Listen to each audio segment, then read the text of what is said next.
گھر جا رہی ہیں، لفٹ دینے کی نیت سے حضرت نبی پاک صلی اللہ علیہ وسلم نے سواری رکائی اور حضرت اسماء رضی اللہ تعالیٰ عنہ سے فرمایا بیٹھ جاؤ، میں گھر تک چھوڑ دوں گا۔ گاڑی رکانے والا سرکار دو عالم صلی اللہ علیہ وسلم، پردہ ابھی فرض نہیں ہوا ہے، اور جس کی خاطر رکایا جا رہا ہے وہ حضرت ابوبکر رضی اللہ تعالیٰ عنہ کی بیٹی حضرت عائشہ رضی اللہ تعالیٰ عنہ کی بہن لگیج اٹھا کر جا رہی ہے۔ 4.5 کلومیٹر تقریباً فاصلہ ہے گھر سے کھیت تک، اتنا لمبا فاصلہ، عورت لگیج اٹھا کر، رشتہ دار ہے، پردہ فرض نہیں ہے۔ نبی پاک صلی اللہ علیہ وسلم جیسا پاک دامن شخص اور وہ ذات بابرکت اللہ کے نبی کی ذات پردہ سواری رکا رہی ہے۔ حضرت اسماء رضی اللہ تعالیٰ عنہ فرماتی ہیں یا رسول اللہ، مجھے میرے شوہر کی غیرت سے گوارا نہیں کرتی کہ آپ کے پیچھے بیٹھ کے میں گھر جاؤں۔ میرے شوہر عبداللہ بن زبیر اس بات کو گوارا نہیں کریں گے کہ میں آپ کے پیچھے بیٹھ کے گھر تک پہنچوں۔ کس کے پیچھے بیٹھنے سے ان کی غیرت گوارا نہیں کر رہی ہے؟ سرکار دو عالم صلی اللہ علیہ وسلم کے پیچھے، جبکہ ابھی پردہ فرض نہیں ہوا ہے۔ اور آج مسلمان لڑکیاں اپنے بوائے فرینڈ کے ساتھ، کسی مسلم کے ساتھ، غیر مسلم کے ساتھ، یہودی کے ساتھ، دلت کے ساتھ، جس کے بھی ساتھ ہو،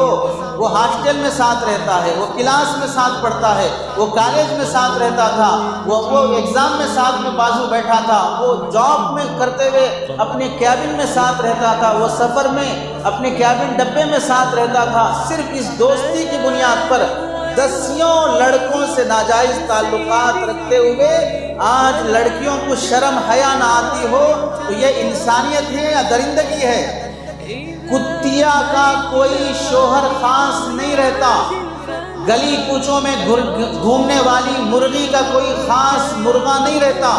جنگلوں میں چنگنے والے درندوں کی کوئی خاص شوہر نہیں رہتے۔ جب ان کی خواہش ہوتی ہے وہ جس جانور سے چاہے اپنی خواہش پوری کر لیتے ہیں۔ یہ نظام اگر انسان اپنانا چاہتا ہے کہ جب اس کی مرضی ہو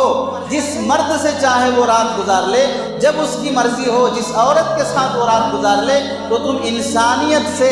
فرشتے بننا چاہ رہے ہو یا انسانیت سے درندے بننا چاہ رہے ہو؟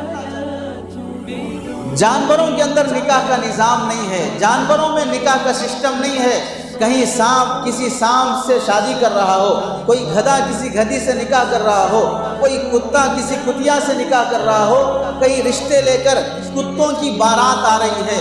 گدھوں کی بارات آ رہی ہے، آج فلاں گدھی کا نکاح ہونے والا ہے۔ جانوروں میں نکاح کا سسٹم اللہ نے نہیں رکھا ہے، کسی خنزیر میں اللہ نے نکاح کا سسٹم نہیں رکھا ہے۔ آج ترقی یافتہ، ایجوکیٹڈ اور بڑی بڑی ڈگریاں حاصل کرنے والا طبقہ یورپین کلچر سے متاثر ہو کر یہ چاہتا ہے کہ ہم آزادانہ زندگی گزاریں، اور آزادانہ کا تصور حیوانیت کا لیا ہوا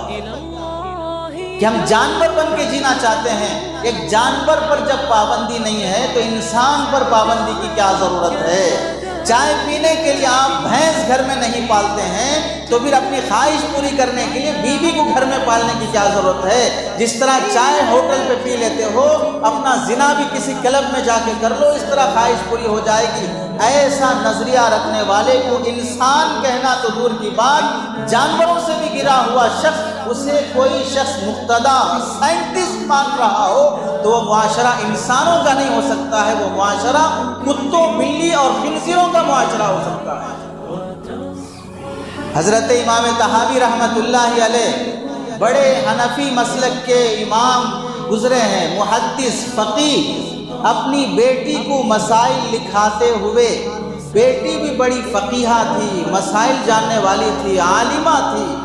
اس زمانے میں پرنٹ کا سسٹم نہیں تھا، کتاب لکھاتے ہوئے اس میں ہم بستری کے مسائل جس میں غسل واجب ہو جاتا ہے، وہ مسئلہ امام طحاوی بول رہے ہیں کہ جب کوئی مرد اپنی بیوی سے اس طرح جمع کرتا ہے تو غسل واجب ہو جاتا ہے،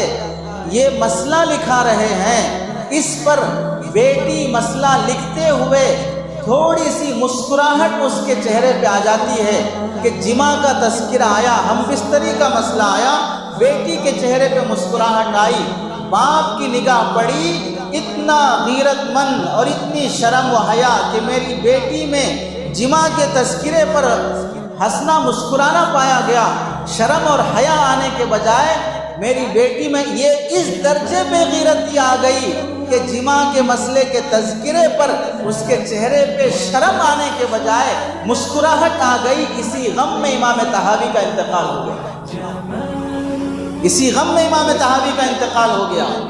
حضرت عثمان غنی رضی اللہ تعالیٰ عنہ جب بلوائیوں نے گھیرا کر لیا، قتل کرنے کے لیے گھر میں گھس کے آئے، بیوی لمبے بالوں والی تھی، اپنے شوہر کو باہوں میں لے کر بالوں میں چھپانا چاہا تاکہ میرا شوہر ظالموں کے ظلم اور قتل سے